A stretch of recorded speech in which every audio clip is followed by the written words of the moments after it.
So I'm Ben Goertzel, the CEO of SingularityNET, and I'm honored and excited to be having a chat here with Steve Omohundro, or Dr. Stephen Omohundro, and we're gonna dig into some of his thoughts on provably safe AI, which is a very important direction, I think. I've known Steve off and on for quite some time, probably, I don't know, 15 or 17 years or something like that since we first intersected. But Oh, maybe, Steve, I mean, even before that, I remember when you were first inventing AGI, when was that, 2005, something like yeah, that? 20, yeah, 19 years ago. That's right. That's right. Yeah, yeah. It's been a while. So, Steve, why don't you briefly introduce yourself, and you're going to do a better job of summarizing your copious background than I would, and then we can sort of plunge into it.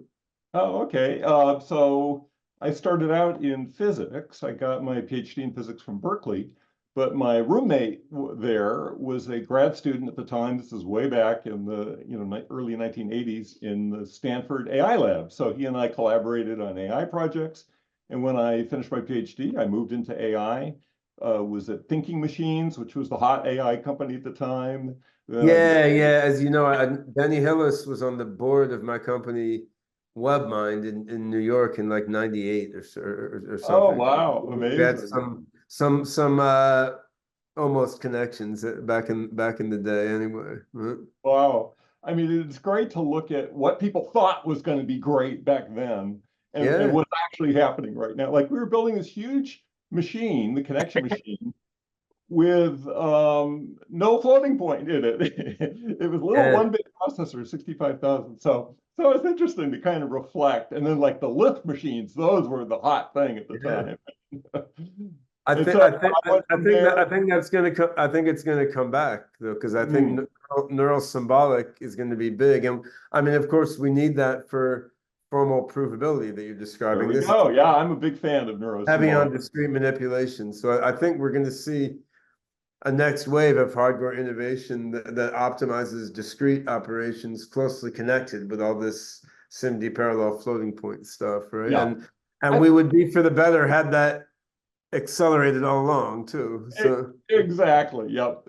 Yeah, I think floating point is great for learning, but once you learn like a transformer, I mean, I think it's very clear there are way more efficient algorithms that can do the same thing, and so I think we're going to see a new renaissance of more symbolic methods, definitely.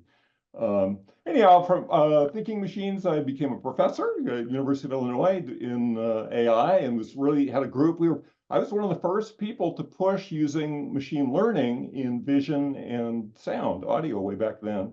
Had students doing that, and then I came back to the Berkeley area and was at the International Computer Science Institute, was at NEC, then was involved in various companies, little startups. And then most recently, was at Meta for a few years, starting about you were 20 at you were at you were at Wolfram Research, or one of its Yeah, I was satellite one of the predecessors, right? Yeah, seven yeah, original authors back then. We had a yeah, little yeah. center called the Center for Complex Systems Research that he was the head Right. of, and Jerry Tezzaro did his backgammon neural net back then, which we thought was really cool. But I've just been reading Max Bennett's book, which I don't know if you know it, but it's brilliant, No. amazing. Oh, fantastic book, Brief History of Intelligence, where he Mhm. really goes into the evolution of the human brain and what the structures are and connects it to Right. modern AI stuff. And so in that story, Jerry's work is like one of the key developments there, and Yeah. it's like, oh, wow, yeah, I was there. That's kind of cool. And so in the early years, I thought AI, man, this is great. It's going to solve all human problems. My mom would always say, yeah, make a robot that'll, do the dishes for me. That would be so great. So I just thought, yeah, this would be really cool. And then around 2000, I think it was, I started realizing, oh my God, there are some downsides here. And we started analyzing, what happens. I came up with this thing I call the basic AI drives, which Yeah, yeah. I it's remember that. Yeah. we didn't fully agree on that one, but I won't interrupt you for that at this moment. Oh, okay. Well, we can get into it because they're starting to Yeah, become real right now. yeah, Um, I was very interested, especially in systems that model their own behavior and improve yeah, themselves. And the formal method stuff, I think, was starting to come into play there. But as I began to realize risks and dangers, that's where I saw formal methods as really playing a role. yeah, And it's funny, all the places I've been to, I've been trying to push, yeah, we need formal methods for making software better. I developed a programming language called Sather. And and with parallel programming, there's so many complicated bugs that the human mind really can't yeah, capture. sure. That I was totally convinced, yes, we need to, have mathematical proofs if we want this stuff to work at all. And it Yeah. just couldn't get it to push. And it's been plugging along slowly, but finally now big transformers are getting good at their improving. And so I think we're in a position where formal methods can, the AIs will do it, but that will be our savior is I don't think transformers are competent at theorem proving, but I do pretty think good. I don't know, like the big one was at Meta. They have what's called hypertree proof search. It's yeah. getting something like 82% of the metamath theorems now, Oh, which but is I mean almost, it's not state of the art yet though. I mean, oh yeah, it's way better than anything else. That's by far the best theorem prover at the moment, automatic theorem prover. There are a bunch of open source ones which are catching up to it now. And Lean is the theorem yeah, proving. that's the Microsoft thing, right? Yeah, actually, so I think you met my oldest son Zarathustra somewhere at some event, probably. So Yeah, yeah, he yeah. just he just finished his PhD on use of machine learning to accelerate automated theorem proving. So he's Oh, no working with kidding. Where was he doing it? and Joseph Urban's group at the Technical University of Prague. So I mean, if you remember the deep math paper, which was like the beginning of deep neural nets for theorem proving, I mean that was Joseph Urban and his group together with Jeff Dean and the guys Yeah. in DeepMind. So yeah, Czar his PhD thesis was basically supplying the machine learning systems that guide automated theorem provers like eProver and Vampire and so forth, Yeah. supplying them with a sort of working memory as they proceed, so they could better reuse stuff both within a proof and among different proofs. So I've sort of I've gotten to know Joseph Urban pretty well, who was Czar's advisor, who I introduced him to originally, and I've given talks at the AI for Theorem Proving conference each year for the last 4 or 5 years. So my PhD was math in the first place, right? So Okay. Yeah. I mean it was more nonlinear functional analysis and numerical analysis and floating point stuff, but still, Yeah. I mean I did bits and pieces of mathematical logic, type theory, category theory, all this. So I Yeah. mean Yeah. Yeah. yeah, I've seen what they're doing in the automated theorem proving world now on a variety of different corpora.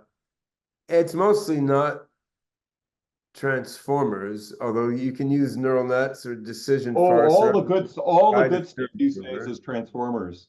It was GPT-F out of OpenAI that really Yeah, kicked that off, and then Hypertree search from Meta, broke all the records, but they used a huge amount of compute in that. And now yeah, a ton of open source models are doing yeah. similar things. There's a lot.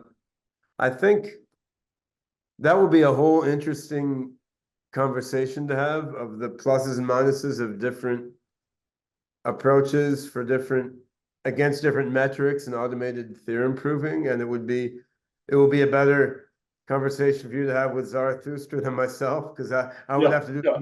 I would have to do some homework on it, whereas he just finished his PhD on this, so he knows everything. But I Oh, think I'd love to hear what he has to say. yeah, I'm more yeah. I'm more a user of it rather, I mean, I Yeah, love yeah. it and I'm very interested, No. but Me too. yeah. Exactly. So, but I think it's very clear, like automated theorem proving is now working, right? I mean, it doesn't do everything, but I mean, formal verification works very well in a variety of meaningful cases, and mathematical theorem proving, you can prove a high percentage of the theorems in a corpus of mathematical knowledge up to the PhD level and beyond. Now, from an AGI view, what they call conjecturing in the automated theorem proving level is still almost doesn't exist, right? So like coming up with a cool new theorem to solve. Have you looked at alpha geometry, the new Yeah, thing yeah, that I saw that, but it's a very limited domain, though. I mean, Oh, but the key idea there is so cool. I mean, the basic insight, and I think it's right, is that most theorems are actually easy, and mathematicians don't even look at those. They just, that's for the reader to do. The ones that get in the yeah, books are the hard theorems, but we mostly don't need that. Like if you want to prove a program is correct, those proofs are boring, right? They're long and tedious sometimes, yeah. but boring. There's no Well, great insights in most of them. But occasionally there's an insight, and this alpha geometry thing gives a really great way to create a training set to find the key insight. He calls it a rabbit, yeah. like pulling a rabbit out of a I'm hat. a I'm a little more skeptical than you that what worked really well in that very simple domain can can work well for more complex domains of theorem proving. I mean, for Euclidean geometry, of course, you don't need a theorem prover. Like all Euclidean geometry is just polynomial calculations over some ring, if you want to do it that way, right? So Yeah, yeah. I'm in that I that is it is a very interesting piece of work. But I mean, if you talk to Joseph Urban or the others who are leaders in the academic theorem proving world, they're not thinking that the techniques there are going to be useful for algebraic geometry or something. So there must be some reason why they think that. And I mean, and of course, deep mind guys pop up at the AI for theorem proving conferences all the time. You probably know Christian Segedi, right? I think he's Oh not. yeah, sure, sure, sure. Not He's he's. I now don't think he's now he's not at there Elon anymore. Musk's company. He Yeah, moved yeah, to he's Elon. not there Yeah, anymore. But he was one of the guys doing theorem proving stuff at Google who yeah. now who was every year at AI for theorem proving events, sort of engaging with him. Thomas Mikulecki, who was in Facebook before doing neural net stuff. So he's he's been positioned at that same department in Prague for a while, sort of looking at what's the intersection between AGI and theorem proving. So I think, I mean, the good news is I don't think we need advanced mathematics for the purposes of safety and well, beneficial things in the I'm world. not I'm not sure what we need there. I agree it's not the same. It's not the same as what we need to prove Riemann hypothesis or something. It's also not the same as you need to do formal verification of smart contracts for financial transactions, which is pretty simple. So, I mean, because if you look at take an AGI or a would-be AGI system like my OpenCog system, right? Yep. Suppose that advances the way that we want it to. So, I mean, it will be a very large knowledge metagraph composing of rewrite rules, which rewrite the metagraph, right? And so it's in effect, it can create its own programming languages, its own type systems, its own logics. So you have a very large system which is doing something at a high level abstraction with higher order dependent types and higher order uncertainties and so forth. And then you want to be able to verify something about what this quite abstract but very large system is going to do or not do. And I think this is, in some ways, it's a qualitatively different problem than either proving the Riemann hypothesis or verifying crypto smart contracts, right? And I mean, it's harder in some ways, and verifying the Riemann hypothesis easier than others, right? So, I mean, in one nitty-gritty sense, like if you feed very simple common sense reasoning problems into Isabelle or Vampire, they don't work because you just have so many premises. And these automated theorem provers are built to deal with cases where you have a small number of premises and sort of deep proofs on that, whereas most common sense reasoning in the classic sense, you have very shallow, simple proofs, but premise selection is really hard. You have a huge number of premises. Yeah. Just Of course, on a plumbing level, these systems aren't built to deal with that. I mean, lean isn't either. They're not built to deal with a billion premises because that's well, but if just you look at like SAT solvers, the SAT solvers are able to do a lot of that. They use them a lot in like chip design, yeah. like B3, and those things will scale. Yeah. But if you do SMT or something, satisfaction modulo theories, you can only deal with propositional logic. I mean, Oh you yeah, can't oh yeah, you it's can't propositional. you can't do quantifier logic, right? So Yeah, but you can convert almost anything that you care about into that. it doesn't work so far. I mean, I've actually tried that particular thing. I've tried to get unification on higher order predicate logic baked into first order theories for SMT and do it using max set and so on. That at this moment that does not function. I mean, not now AI is advancing very, very fast. So I mean, it might come to function in the next 1 year, and I'm almost sure it will in the next 5 years. So, but I think we can summarize this portion of the conversation by agreeing that automated theorem proving, fueled by faster and faster processors, to some extent by advances in AI, but automated theorem proving is starting to get there. And I mean, you and I have evidently slightly different intuitions or tastes about which approaches are going to get there, but one way or the other, like that's advancing a lot. So I think from a AI ethics and AI safety and beneficial AGI point of view, so let's assume that by hook or by crook, Well, automated theorem proving let me make one. is advancing a lot. And I we should also talk about why and how this can be helpful for making AGI safe. And so like even if automated theorem proving works really, really well in some cases, like what are the other things that could make provably safe AGI hard to come by? And let me clarify exactly on that point. It Sure. sounds like you're thinking, especially and rightfully so, about how to use theorem proving inside your AI to make its logic better and make its reasoning more stable and all that. That's fantastic. And if you fully succeed at that, you might have an AGI which is totally predictable in how it behaves. The No, approach no, that Max you will not do that.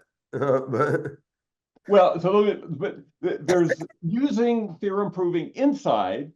What Max and I mean, Max is especially interested in that. He's doing a lot of work on mechanistic interpretability and that kind of thing. What I'm more interested in is, even if you build the best, most fantastic, safest AGI, somebody else is going to have one that's not so safe and not so controllable, and it's a little crazy, and they've tuned it to do bad things. And so I think yeah, we have to deal with a world in which it's going to be a mixture of AGIs, some of them totally safe and some of them not. And it's that world that I'm trying to make safe and beneficial. And that's why the talk I yeah, gave in the paper is all about that. yeah. Well, I think there's a couple things wrapped up. There are many things wrapped up there, but I mean, one question is, yeah, how do you identify some properties where you would like to prove that an AGI system will fulfill those properties? And that becomes sort of like property-based software testing more generally, right? Like you have some properties and you want to do a test, in this case, a formal verification that it will obey those properties. So for But the us, AI does not, we're not trying to do that for the AGI. What we're yeah, doing is we're trying to put protection around dangerous actions so that if an AGI wants to take one of those actions, it has to prove that the action it wants to take meets the safety guidelines. And that's a way simpler problem than trying to get in the innards of the AGI. We force it to but generate. what if so yeah, this gets into the other part of the conversation, which is like so there's a couple obvious weak points to trying to make provably safe AGI.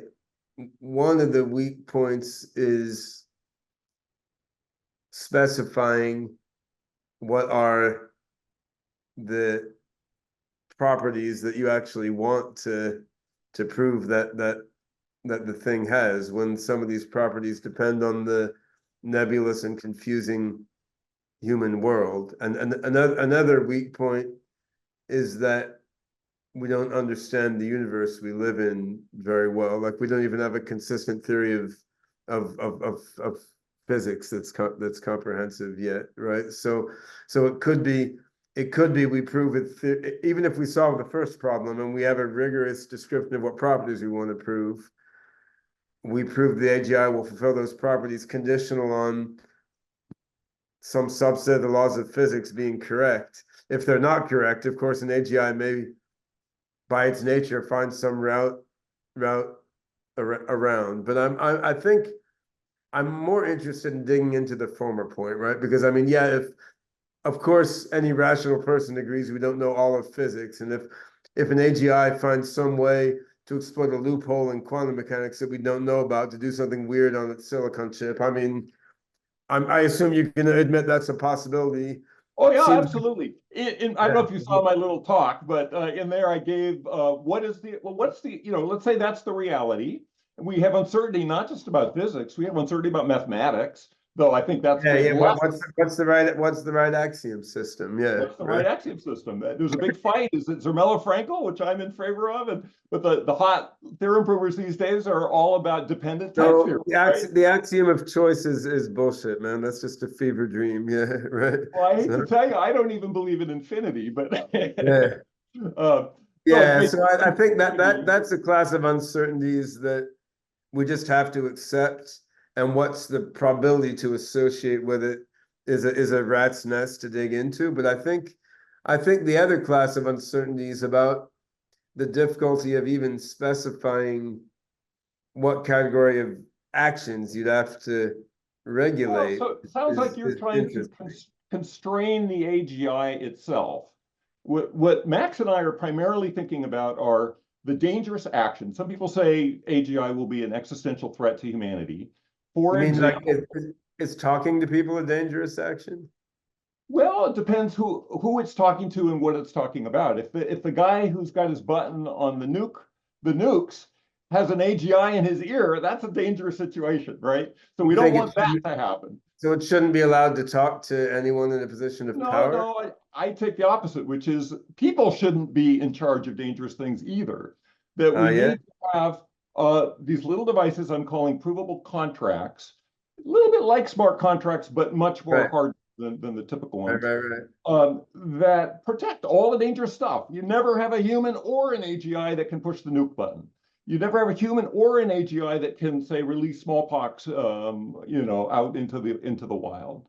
So there's just many. I mean, ultimately, a human or an AGI wrote the code somewhere along the line, but there's many levels of indirection in between. Then, well, so it's that's why we need hardened hardware, and we've got a whole proposal of how to do that. You can like the Apple Secure Enclave. I don't know if you're familiar with that. But the key thing is we want to use the laws of physics to ensure that even the most powerful AGI can't access, say, cryptographic keys inside these things. And there's a technique for doing that called zeroization, which is you sense attempts at tampering, and delete the keys in that case. And so if you have a hardware base which where you have very, very high confidence based on the laws of physics that it's secure, then you can have, proof checkers are really simple, like MetaMath, which is the system I kind of like based on Zermelo-Frankel. It's got a 300-line Python program that checks the proofs in that, and you can read that, spend a week reading it, and you're absolutely sure that that checker is correct. And then you can specify whatever properties you want, and the AGI can generate whatever complicated rules you want, as long as it's got a proof that's checked by this checker that it obeys those properties. Then you have guarantees of what the possible behaviors are. And so that's a new kind of society. Humans and AGIs together may think up what rules we want. You think long and hard and whatever. Once you've decided on them, though, this gives a mechanism whereby all the dangerous actions in the world can be constrained. You can't have random rogue AGIs wandering around taking over military robots, that kind of thing. It would be hard, right? Yeah. So I mean, of course, what the AGI could try to do if it was nasty enough and clever enough is somehow plant the seeds of the idea of something subversive in the minds of some hardware or software developers. And you plant those subversive seeds in the minds of a million developers via subtle patterns in how you're communicating with them and how you're regulating the pills that they're taking or something, right? And then you're nudging these developers to put code in there that nobody else will notice, which then allows the AGI to take over. And while that seems far-fetched to us now, of course, if something was really 10 times as smart as us, maybe some way to do that would seem elementary to it, in the same way that, like, my dog may be vexed about how to get out of the room it's locked in, but like I know how to type in the combination on the combination lock and get Well, out get out the door. so that's exactly why everything needs to be grounded in the laws of physics and mathematical proof. And so the Yeah, problem is that today we don't have any of this, right? So today right.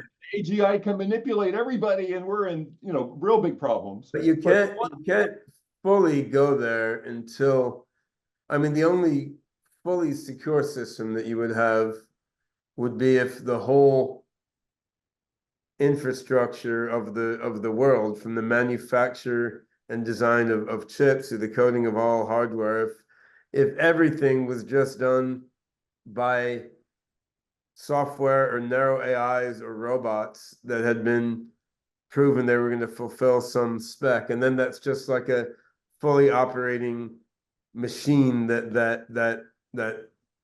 does that thing, right? So yeah, exactly, yeah, if you're at that point, then you have safety that is guaranteed on this planet in as much as the laws of physics are and mathematics that we tend to hold true are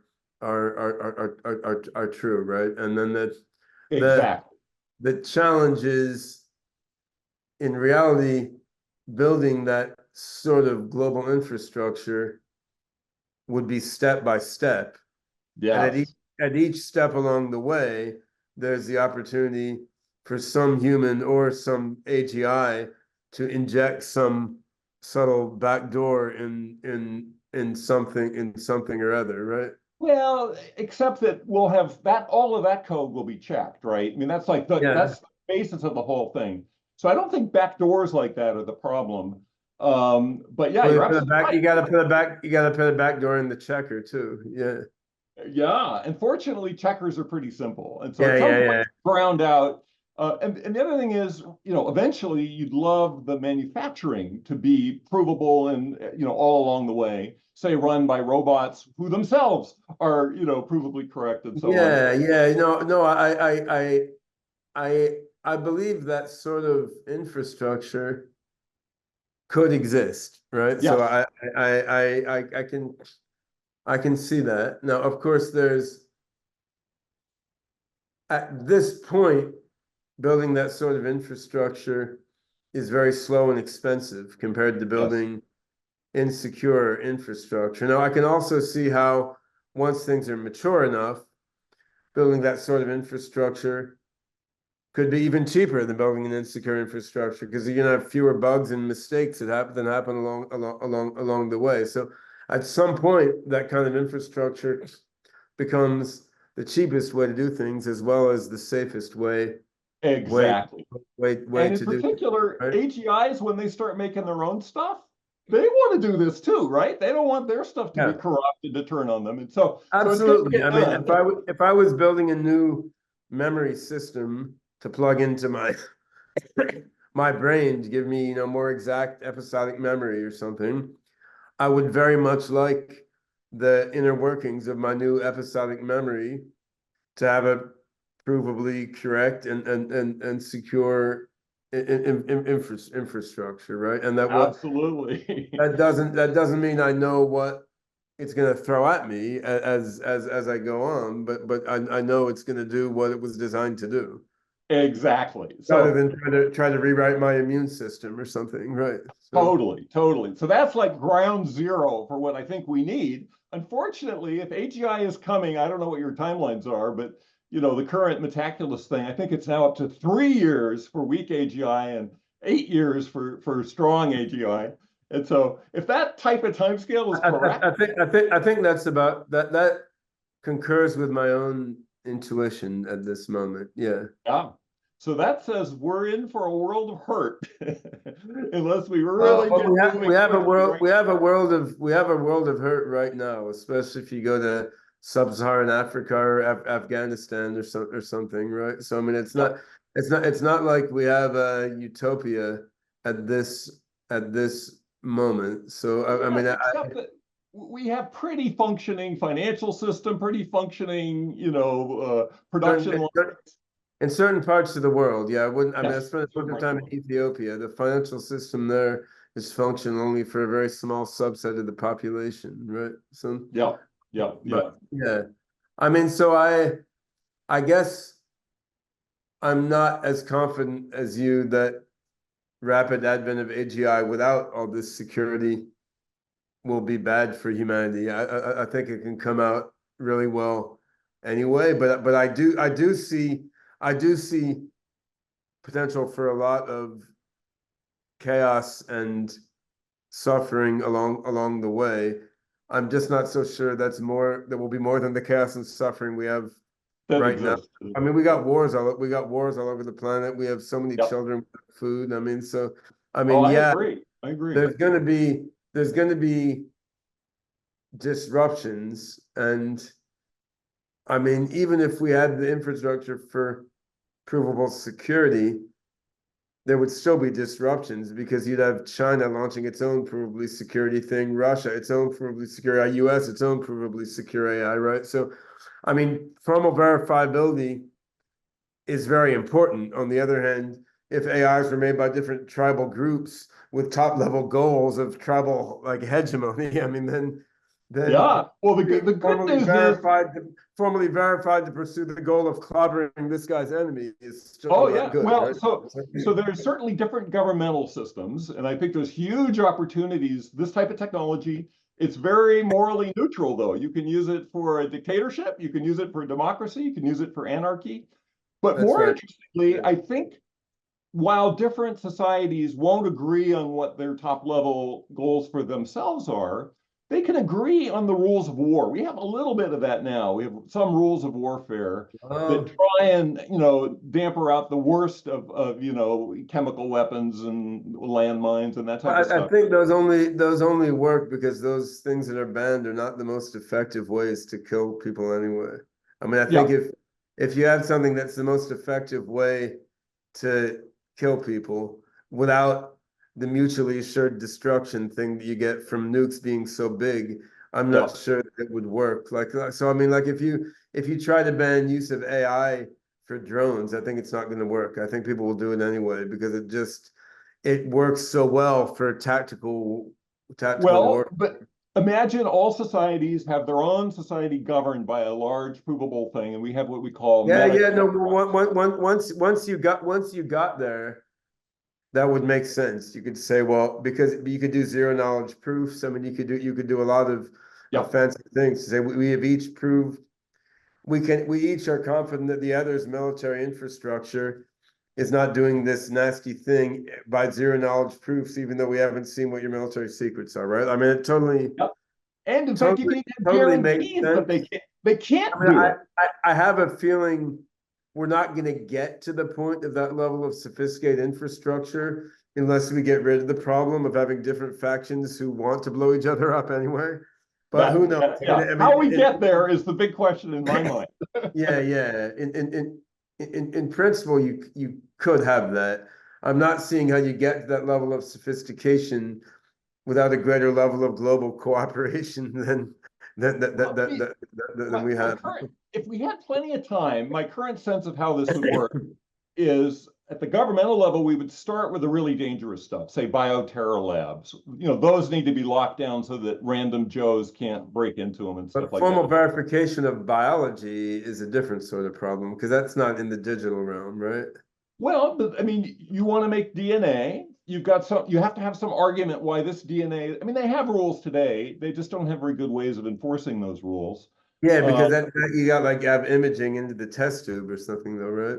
I mean that's a little it's a little different. well, I mean, somebody's sending a DNA sequence and they say, please make this, and please synthesize this, and please do that. Right, right. But what terrorist organizations normally do is use code names for things to avoid that sort of monitoring. So that Well, I that's mean, you got to detect that the DNA they yeah, want to make is bad, and alternatively, you could say you have to prove to us that what you want to make is not bad, and yeah. and they have some systems that are trying to do that, but it's I know. not very small. I mean, it's a digression, but I tend to think that stuff that occurs outside the computer is a hard place to start, where stuff that occurs inside the computer is probably an easier place to Yeah, start. so maybe cybersecurity is like the best That's early. probably an easier place because it's already in Yeah, the computer, so you yeah. don't need to do verifying people's And external physical And in actions. fact, we have blockchain as a great dry run that it's not quite everything we need, but they've dealt with many of these Yeah, issues.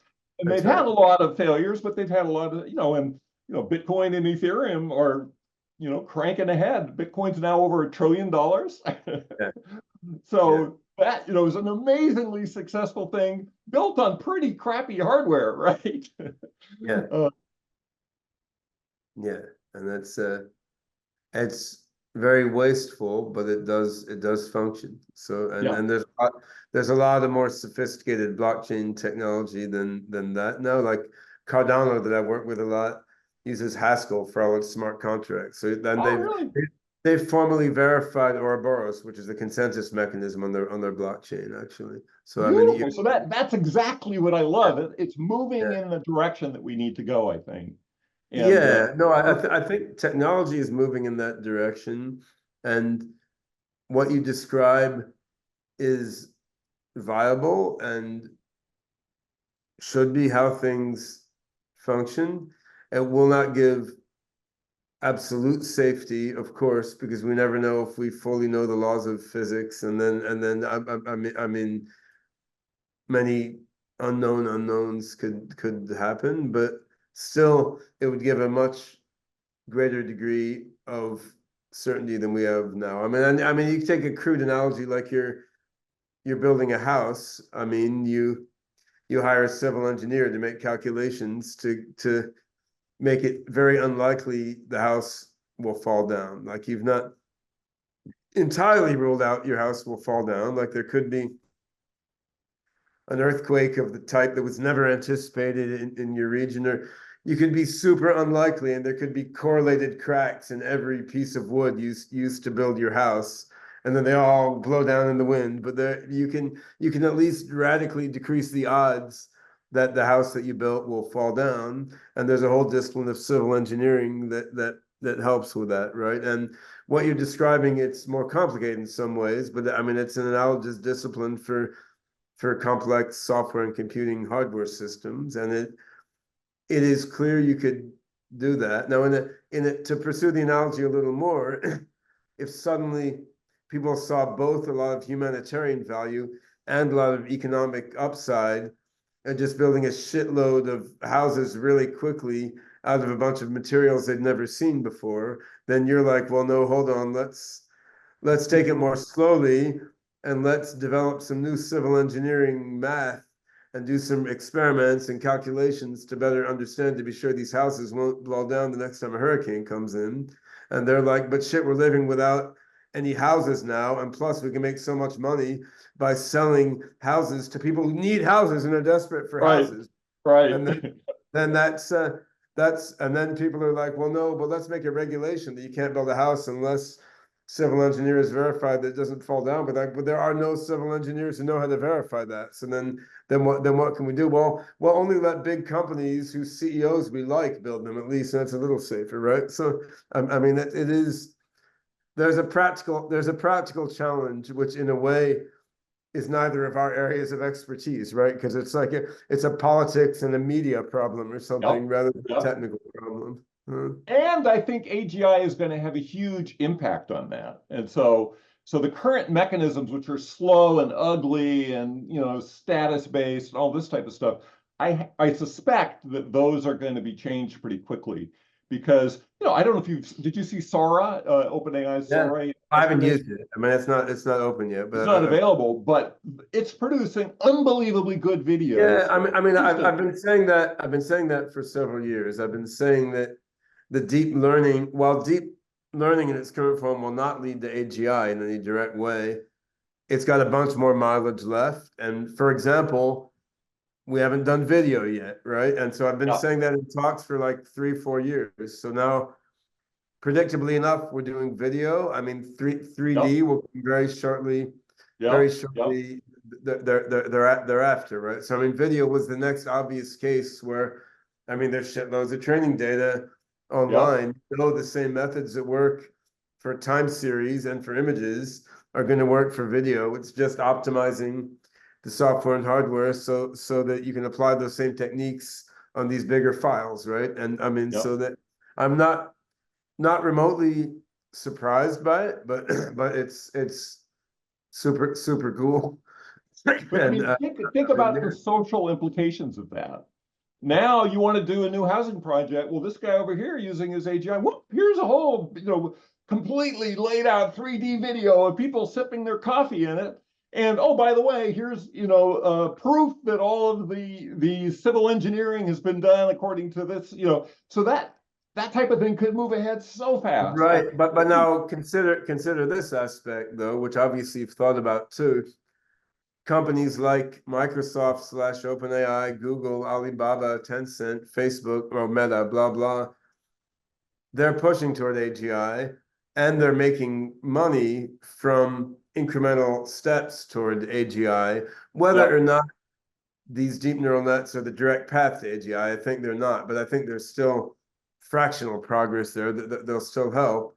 These companies, many of them are also controlling much of the media that shapes how people think and have a yep, strong motive to make people stop worrying and love the proto AGI that they're building, right? So yep. then, I mean, how do you plan to get the message of let's slow down and do things more safely when large corporations have a strong incentive in the opposite direction, while of course having AI safety boards and saying all the right things like we want. And these are like none of the people running these big companies wants to destroy humanity, right? I Right, mean, absolutely.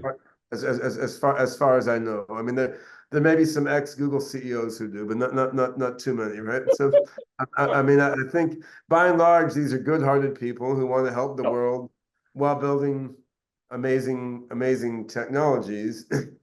But on the other hand, they have a lot of incentives to think a certain way, right? And No, that's true. Absolutely. and I mean, how would you think to counteract that factor? Well, I mean, so this whole approach is something the beginnings of it I've been thinking about for many years, but Max and I sort of put it forward, and he's been really going. He spoke about this at Davos, all kinds of stuff, and people are starting to respond, and so and it's in these companies' interest to have a pathway which is clearly safe, and the population as a whole is It's scared to in their death. interest to have that pathway for PR and window dressing, Yeah, but to have right now it is often that, I would but say. to have that approach, if we assume for sake of discussion that the 3 to 8 years time frame is roughly right, Yep. to have the formal verifiability approach working at AGI scale within that time frame would require a quite intensive expenditure of resources. I mean, we saw Sam Altman asking for $7 trillion to build 7 hardware. trillion. I don't know if it needs that much, but it probably needs hundreds of billions of dollars. And on the hardware side, it would certainly benefit from custom hardware for formal verification, right? I mean, Yep. I don't know if Yep. it fully needs it, but I mean, if we're making better and better hardware to run the AI, it would be nice to have better and better hardware to do formal verification, right? So it Yeah. would seem like this initiative would benefit from very substantial allocation of resources. And without that, I'm not clear that it could really play a role if these optimistic or these near-term timeframes are roughly accurate. Yeah, I think that's a huge risk. The one thing that makes me more optimistic is that I think, as we were talking earlier, AI theorem proving is really just getting its legs right now. Yeah. I think once that gets going, so it's now not even a challenge, then this becomes a much easier pathway. Today, Then the money will go in, because basically yeah, if you have money making applications for automated theorem proving, I mean, then the money will go into building hardware optimized for automated theorem proving. So what do you see as the first big revenue generating applications from automated theorem proving? well, I mean, just even the formal methods for security. I mean, on my little talk, I listed like 10 recent completely disastrous security holes That in that big, that expensive systems. requires refactoring of a lot of the whole computer security infrastructure, though, Yeah, right? Like that's true. you can't just put formal verification on top of what people are now doing. You need to rewrite an awful lot of networking and memory management and persistence software Yeah, to work that's with true. formal verification, which will take a very long time unless there's a tremendous push put into it. Well, I mean, one of the things that AI seems to be, these large language models seem to be pretty good at is taking existing systems and auto-formalizing them. And so if that technology gets going, Yeah, then transitioning from a current crappy thing, you yeah, just stick your AGI on it, it sucks out the current model, it tells you where the holes are, and it generates a more yeah. efficient I'm just recommendation thinking of, like database technology and networking technology. It yeah, is advancing, but it's not like advancing at singularity speed yeah, yeah. particularly. So if you're waiting on those companies to refactor their software Yeah, to make use of formal verifiability, unless they're getting paid a lot to do it or the yeah, government's forcing them to, that will be hard to happen on the 3 to 8 year time frame. It you're seems absolutely right. Of course, those systems are going to be attacked like mad. I mean, they are being attacked like they are mad right being attacked like mad. now. Yeah, no, I mean the whole way computer security is dealt with is incredibly and unnecessarily stupid, right? I mean, Yeah, totally. you you could have strong encryption built in on the level of the TCP/IP like protocol, right? I Yep.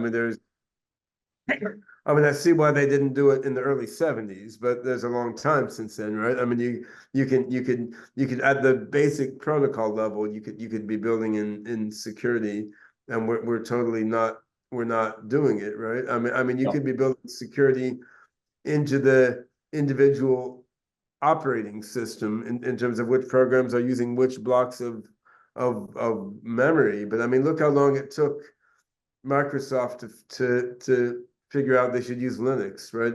Right. I mean, so that yeah, I mean, what the decentralization of the tech ecosystem, of course, is what has led to it moving faster than a centralized government-led tech development initiative would have. On the other hand, it means you need to get buy-in from so many different companies Well, to do well, things. imagine as AGI kicks into gear and we have systems which say know all the, cyber attack mechanisms. They can Yeah, do cryptanalysis, they can do reverse engineering, they can do, anything. Current yeah. systems are going to fall apart like mad, and we're going to have Yeah, but disasters you worldwide. could have an AGI versus AGI cybersecurity battle though, right? I Oh, mean, that's true. Yeah.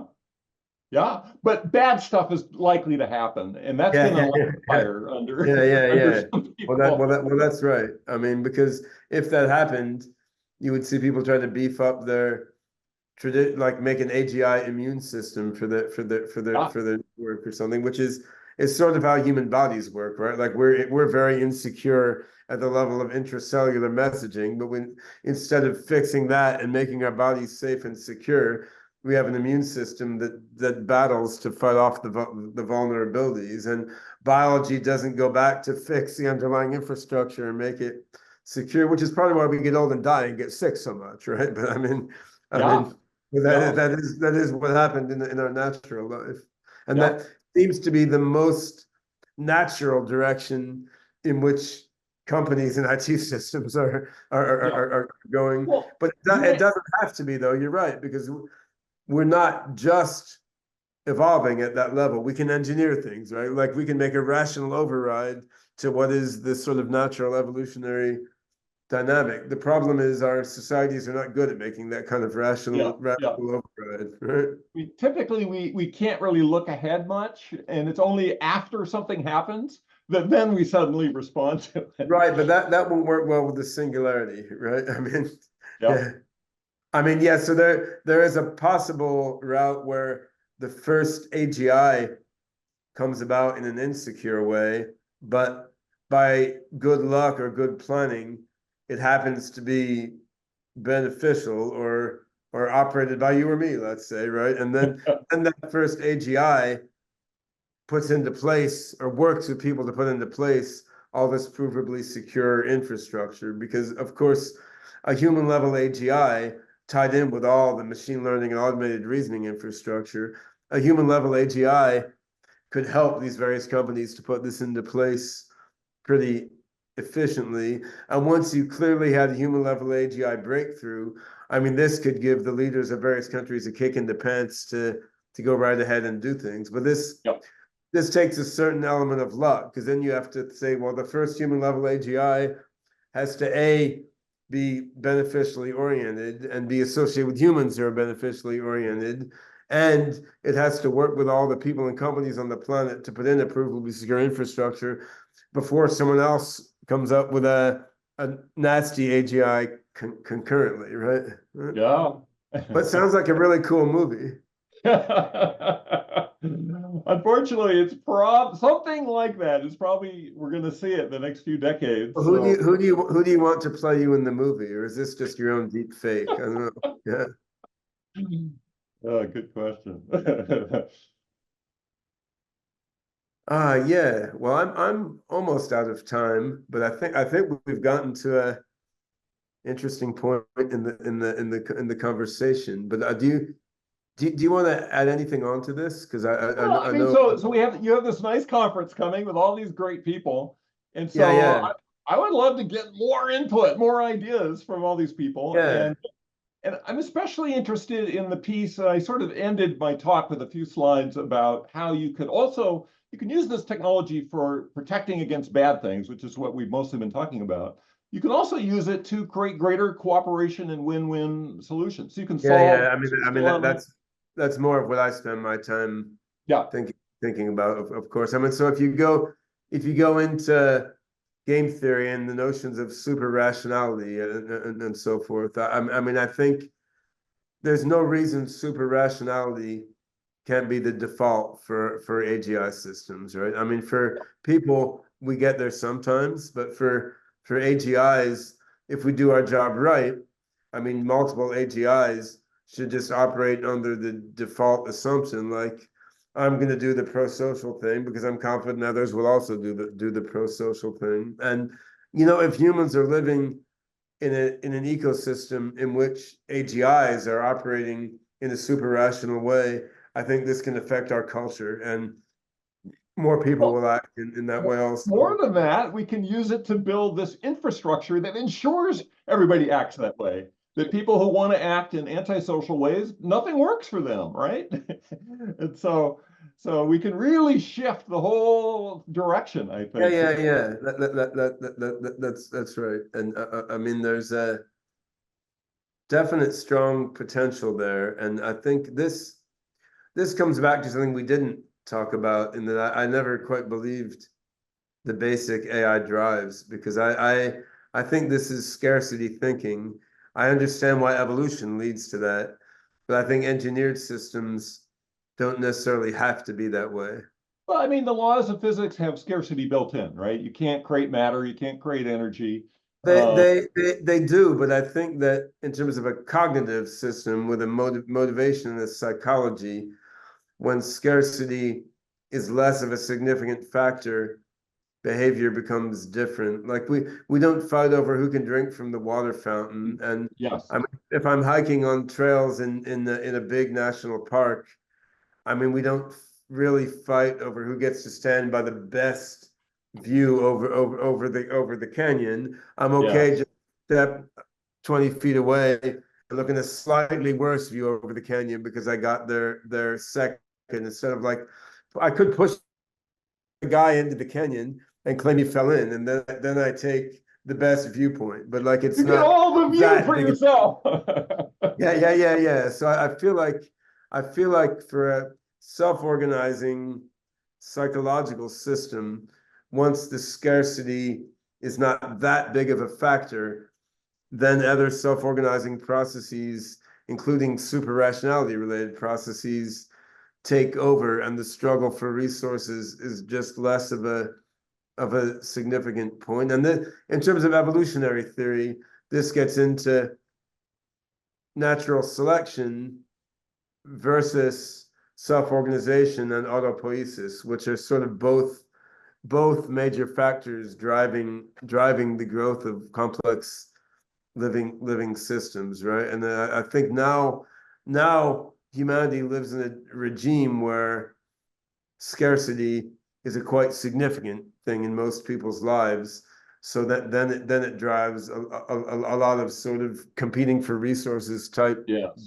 type behavior. And post singularity, scarcity may just play a much lesser role.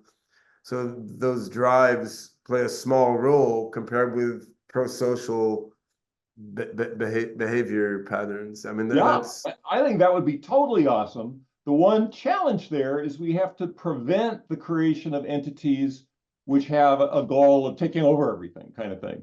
yeah, So, right. So I mean, if you have a society of pro-social, super-rational AGIs operating in an ecosystem where transparency is the norm, then they should be able to keep an eye out for that. And oh, you don't have an absolute guarantee because you want to allow AGIs to experiment with their algorithms, right? And so then you could have an AGI experimenting with its own algorithms in a deceptive way somehow. So it's like it makes a sudden leap to be much smarter than everyone else. And very rapidly, in a mysterious way, it figures out how to then continue further development in a deceptive way. I'm not sure we have a way to guarantee against well, that. Maybe some I think these provable contracts could enable that by absolutely limiting access, say, to power and computer power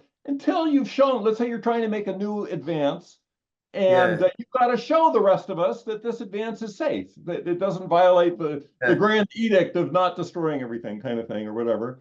And Yeah. until you've done that, you don't get the resources to do that. That would be the way it would work. I think that approach is very wise to take and can at very least provide, reduce the probability of something Yeah. bad arising. I'm not yet convinced it's like an absolute guarantee, even conditional on the laws of physics being correct, just because there's still an issue of opacity. Like even if I can see in your mind, I may be too stupid to understand everything that's happening in your mind, and you might have figured out a way to pass my tests, but then still do something weird in some way I didn't foresee. I mean, it might be you could prove that that's not possible, right? But I don't think we have that proof. Well, so if you wanted to Yeah, base it on physics, you would say, you are limited to this amount of free energy and this number of atoms. yeah. Well, that's And right. that is something which is concrete that we can But we don't prove. really know how much intelligence you can get with a certain amount of atoms. I mean, we don't have a That's true. strong theory of that yet either.